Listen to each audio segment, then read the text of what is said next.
ದೇವರ ಅತಿ ಪರಿಶುದ್ಧವಾದ ನಾಮಕ್ಕೆ ಮಹಿಮೆ ಆಗಲಿ. ಕ್ರಿಸ್ತನ ಮೂಲಕವಾಗಿ ದೇವರ ಲೋಕಕ್ಕೆ ಮತ್ತೊಂದು ಹೊಸ ಮುಂಜಾನೆಯನ್ನು ದಯಪಾಲಿಸಿದ್ದಾರೆ. ಹಾಗಾಗಿ ನಾವು ದೇವರಿಗೆ ಕೃತಜ್ಞ ಹೃದಯ ಉಳ್ಳವರಾಗಿರೋಣ. ಈ ದಿನ ಧ್ಯಾನ ದೇವರ ವಾಕ್ಯ ಯೆಶಾಯ ಪ್ರವಾದಿ 33ನೇ ಅಧ್ಯಾಯ 2ನೇ ವಾಕ್ಯ. ಯೆಹೋವನೇ, ನಮ್ಮ ಕಡೆಗೆ ಕೃಪೆ ತೋರಿಸು, ನಿನಗೋಸ್ಕರ ನಾವು ಕಾದಿದ್ದೇವೆ. ಪ್ರತಿ ಮುಂಜಾನೆ ನಮಗೆ ಭುಜಬಲವಾಗಿಯೂ ಇಕ್ಕಟ್ಟಿನ ಕಾಲದಲ್ಲಿ ನಮ್ಮ ರಕ್ಷಣೆಯಾಗಿಯೂ ಇರು. ದೇವರಿಗೆ ಸ್ತೋತ್ರ. Prophet Isaiah chapter 33 word 2. Lord, have mercy on us. We have put our hope in you. Protect us day by day and save us in time of trouble. ದೇವರಿಗೆ ಸ್ತೋತ್ರ. ನಾವು ವಾಕ್ಯ ಭಾಗ ನೋಡ್ತಾ ಇದ್ದೀವಿ. ಪ್ರೀತಿ ದೇವ್ರ ಮಕ್ಕಳೇ, ದೇವರೇ ನಮ್ಮ ಕಡೆಗೆ ಕೃಪೆ ತೋರಿಸು, ನಿನಗೋಸ್ಕರ ನಾವು ಕಾದಿದ್ದೇವೆ.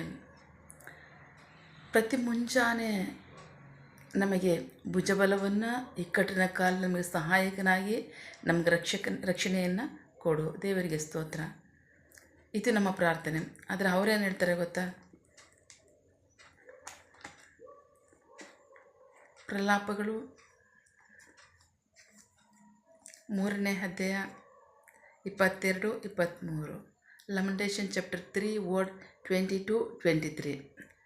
ನಾವು ನಾಶವಾಗದೆ ಉಳಿದಿರುವುದು ಯೆಹೋವನ ಮಹಾಪ್ರೀತಿಯಿಂದಲೇ, ಏಕೆಂದರೆ ಆತನ ಅನುಕಂಪಗಳು ಮುಗಿಯುವುದಿಲ್ಲ.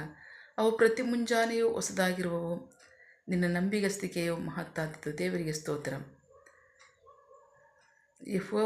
ಯೆಹೋವನು ನಮ್ಮ ಪಾಲು, ನಮ್ಮ ಪ್ರಾಣವು ಎಂದು ಹೇಳುತ್ತದೆ. ಆದ್ದರಿಂದ ನಾನು ಆತನಿಗಾಗಿ ಕಾಯುತ್ತೇನೆ. ದೇವರಿಗೆ ಸ್ತೋತ್ರ. ದೇವರ ಕೃಪೆ ಪ್ರತಿ ಮುಂಜಾನೆ ನಮ್ಮ ಕಡೆಗೆ ಹೊಸದಾಗಿರುತ್ತೆ ಅಂತ ಹೇಳ್ತಾರೆ. ದೇವರಿಗೆ ಸ್ತೋತ್ರ. ಬಹಳ ಪ್ರಮುಖವಾಗಿ ಹೆಚ್ಚು ಸರಿ ರಿಪೀಟ್ ಆಗ್ತಕ್ಕಂಥ ವಾಕ್ಯ ಭಾಗ ಬೈಬಲಲ್ಲಿ. ಕಷ್ಟ ಕಾಲದಲ್ಲಿ ನೀವು ನನ್ನ ಮೊರೆ ಇಡ್ರಿ, ನಾನು ನಿಮ್ಮನ್ನು ಬಿಡಿಸ್ತೇನೆ, ಆಗ ನೀವು ನನ್ನನ್ನು ಕೊಂಡಾಡುವಿರಿ. ದೇವರಿಗೆ ಸ್ತೋತ್ರ. ಆ ಪ್ರೀತಿ ದೇವ್ರ ಮಕ್ಕಳೇ, ನೆನ್ನೆ ಇದ್ದಂಥ ಪರಿಸ್ಥಿತಿನಲ್ಲಿ ನಾವು ಕಷ್ಟದಲ್ಲಿ ಇಕ್ಕಟ್ಟಿನಲ್ಲಿ ಇರ್ತೀವಿ ನಿಜ, ಸಮಸ್ಯೆಗಳ ಹೋರಾಟಗಳಿರುತ್ತೆ ನಿಜ. ಆದರೆ ನೆನ್ನೆ ಇದ್ದ ಪರಿಸ್ಥಿತಿನಲ್ಲೇ ಇವತ್ತಿರಕ್ಕೆ ಬಿಡಲ್ಲ ದೇವರು. ಪರಿಸ್ಥಿತಿಗಳನ್ನ ಬದಲಾಯಿಸ್ತಾ ಇರ್ತಾರೆ, ಪರಿಸ್ಥಿತಿಗಳಿಗೆ ಮಾರ್ಗಗಳನ್ನು ತೆರೆತಿರ್ತಾರೆ. ಸೊ ಪ್ರತಿದಿನವೂ ಸಹ ಅವ್ರು ಹಾಗೆ ಮಾಡ್ತೀನಿ ಅಂತ ಹೇಳ್ತಾರೆ. ಆಮೇನ್. ಏಕೆಂದರೆ ನಾವು ಪ್ರಾರ್ಥನೆ ಮಾಡೋದ್ರಿಂದನೇ ದೇವರಿಂದ ನಮ್ಮ ಸಹಾಯವನ್ನು ಹೊಂದ್ಕೊಳ್ಳೋಕೆ ಸಾಧ್ಯ. ಕೇಳಿದರೆ ನಿಮಗೆ ಕೊಡಲ್ಪಡುವುದು. ದೇವರಿಗೆ ಸ್ತೋತ್ರ. ಮತ್ತಾಯನ ಸುವಾರ್ತೆ 7ನೇ ಅಧ್ಯಾಯ 7ನೇ ವಾಕ್ಯ. ನಾವು ದೇವರಿಂದ ಏನಾದ್ರು ಕೇಳ್ಕೊಳ್ಳೋದ್ರೆ ಹೊಂದ್ಕೊಳ್ಳೋಕೆ ಸಾಧ್ಯ. ನಾವು ಪ್ರಾರ್ಥನೆ ಮಾಡ್ತೀವಿ, ಈ ಸಮಸ್ಯೆಗಳನ್ನ ನಮ್ಗೆ ಬಿಡಿಸಿ, ಈ ಕಟ್ಟು ನಮಗೆ ಬಿಡಿಸಿ, ಇದಕ್ಕೊಂದು ಸಹಾಯ ಮಾಡಿ, ಮಾರ್ಗವನ್ನು ತೆರೀರಿ, ಪರಿಸ್ಥಿತಿಯಿಂದ ನಮಗೆ ಬಿಡಿಸಿ, ನಮಗೆ ಒಳ್ಳೆಯ ಅಥವಾ ರಕ್ಷಣೆಯನ್ನು ಮಾರ್ಗವನ್ನು ತೆರೀರಿ, ಆಶೀರ್ವಾದವನ್ನು ಕೊಡಿ ಅಂತ ನಾವು ಕೇಳುವಾಗಲೇ ನಾವು ಹೊಂದ್ಕೊಳ್ಳೋಕೆ ಸಾಧ್ಯ. ನಾವು ಕೇಳ್ತಿದ್ದೀವಲ್ಲ, ಖಚಿತವಾಗಿ ಹೊಂದ್ಕೋತಿದ್ದೀವಿ ಅಂತ ವಾಕ್ಯ ಹೇಳ್ತೀವಿ. ದೇವರಿಗೆ ಸ್ತೋತ್ರ. ಅವರು ಸಹ ವಾಗ್ದಾನ ಮಾಡ್ತಾ ಇದ್ದಾರೆ, ಕಷ್ಟ ಕಾಲದಲ್ಲಿ ನೀವು ನನ್ನ ಮೊರೆ ಇಡ್ರಿ, ನಾನು ನಿಮ್ಮನ್ನು ಬಿಡಿಸ್ತೇನೆ, ಆಗ ನೀವು ನನ್ನನ್ನು ಕೊಂಡಾಡುವಿರಿ. ದೇವರಿಗೆ ಸ್ತೋತ್ರ. ನಿಶ್ಚಯವಾಗಿ ಕರ್ತನು ನಮಗೆ ನಂಬಿಗಸ್ತನಾದಂಥ ಸಹಾಯಕನಾಗಿದ್ದಾರೆ. ಆಮೇಲೆ ಪ್ರಾರ್ಥಿಸಿಕೊಳ್ಳೋಣ.